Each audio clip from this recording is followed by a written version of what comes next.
One of the problems with charging bricks, if you get one at all with your device these days, is the fact that you only have a single port, and that generally it's not going to be super fast charging. How do you rectify this? With something like the Ugreen 65w charger, which gives you more ports and more power than what you would get with the charger that comes with your smart device.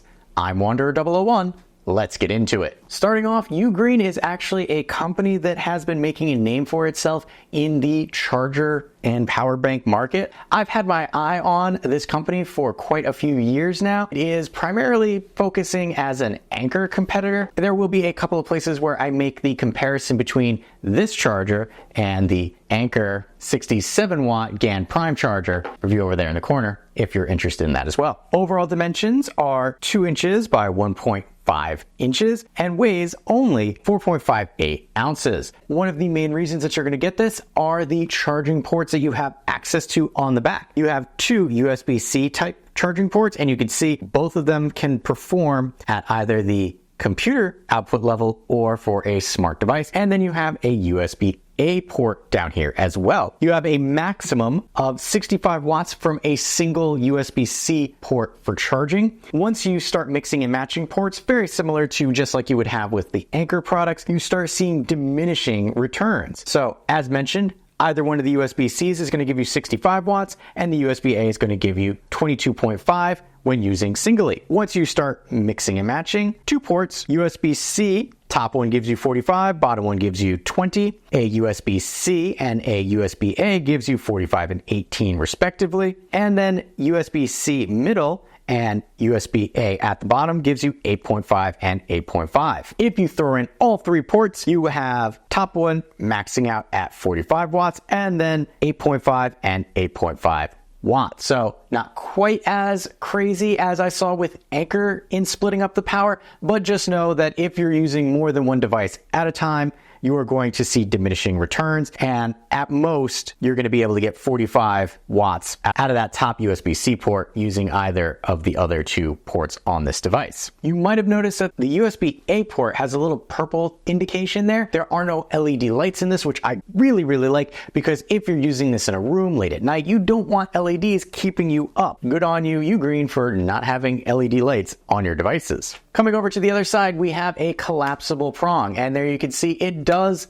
operate very easily, but not so much, and you can see I'm actually depressing it, that it's not just popping back up on itself. There is a bit of tension that is required in order for it to collapse on itself. And once it reaches past that breaking point, which is right about there, it just flips back up effortlessly back into the device itself, which is what you want for something like this. You don't want it too loose so that it's jiggly while it's hanging out of a wall socket, but you also don't want it where you're really having to force it to close things up. Now, if this is the first Ugreen product that you've ever gotten, like me, you might be wondering what you get in the box. You're looking at it. There are no cables or wall mounts for this. You just get the plug itself, and that is it. But because of the size of this device, one of the things that I really like about it is the fact that if you have 2 of them, or one Ugreen and one from another manufacturer, you can actually get 2 devices in a wall socket on top of each other, giving you a total of 6 possible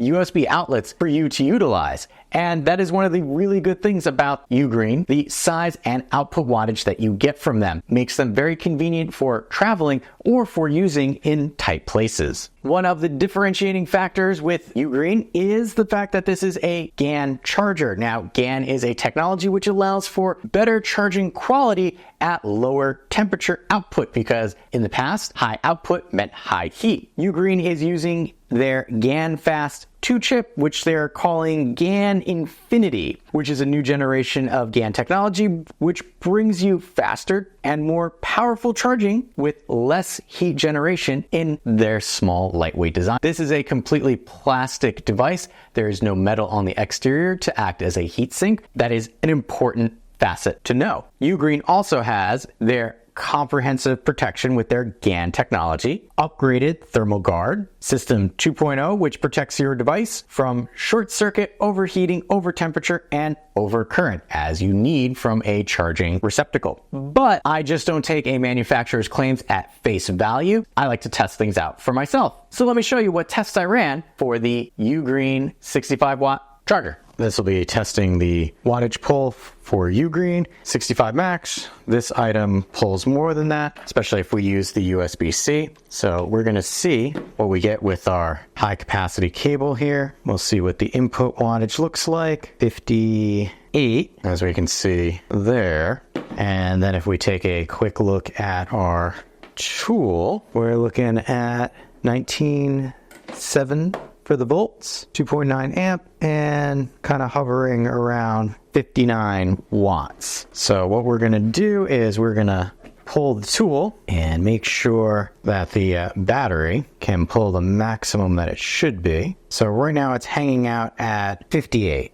And I'm gonna try changing port, see if that does anything. All right, secondary port is hanging out at 59, 58. So what we're gonna do is we're gonna swap that one more time because now we're gonna test charging things. So we're gonna put in here another USB-C device, and this is hanging out at about 58. And then we're gonna put in a smartphone to charge. And you saw it did cut the power to this. So 2 USB-C devices, it dropped this down to 40, about 41. All right, next test, USB-A to C. Get that out of the way. Notice it drops every time you plug something in to reestablish. So we'll give that a second. All right, so even C to A, this is hanging out at 40, 41.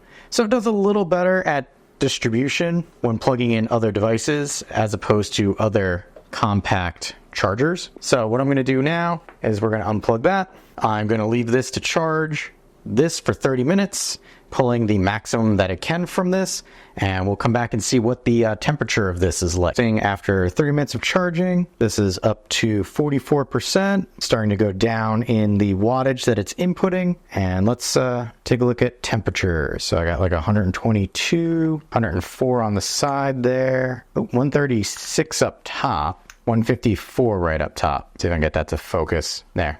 Max of 154 on top, 132, 140, 137, 138. So the sides are not terrible. Top definitely gets warmer. So it is warm to the touch, but nothing that you can't really hold on to. But wouldn't leave that too close to curtains, just in case. Yeah, after touching it with my very cold hands, 136.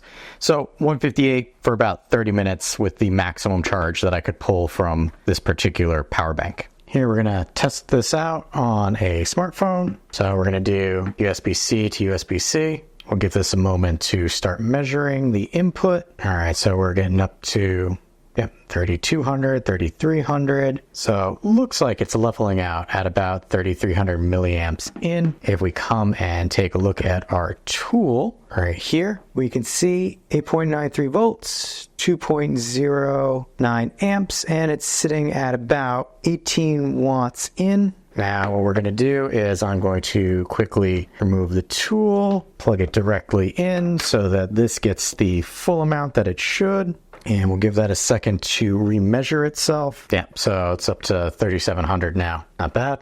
We're gonna check the other port. Give that a second to go. All right, so we're a little slower.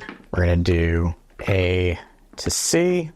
As you can see, A to C is way slower at 380 milliamps if we're lucky. Oop, 390. All right, so what we're gonna do is we're gonna let this run for 30 minutes, come back, take a temperature test, and see how everything is with the lower wattage. All right, so we've been here for 30 minutes. Not as powerful as what I was charging before, but we're gonna come in here and try and get a read. You can see it's actually dropped the voltage. So 92, 95, I saw 98. It seems to be a high. Come around the side here. 96, 97. Yeah, all right. So of the overall reading, 98 was the highest after leaving this on for 30 minutes. Not as bad as the other time, but still a little warm. There you saw. Not terrible at all considering these for the output that you get from it. But with any device, there are some cons. The size of this is part of the reason for my first con, in that it gets hotter than other small GaN portable chargers. Case in point, those numbers that you saw were not as high as I got on the Anchor. And while this is more lightweight than the Anchor, if you are concerned about heat, that's going to be something to consider with Ugreen. If you're looking for a way to power your device at home or on the go, the Ugreen 65W portable charger is worth checking out. Ugreen was an up-and-comer years ago, but is now a well-established brand in the charging market, so you don't need to worry. Because of that, I can recommend the Ugreen 65W 3 USB port portable charger. If this looks like the portable charger you've been looking for, I will have a link in the description area below where you could pick one up for yourself. If you appreciate the time and effort that goes into making a comprehensive video like this, make sure to hit that like button to help other people find this video as well. If you like what I'm doing here and want to be notified of my next review, hit that subscribe button. Still not sure if this is the right portable charger for you? On screen now, you'll see 2 other reviews I've done to help you make a more informed decision for yourself.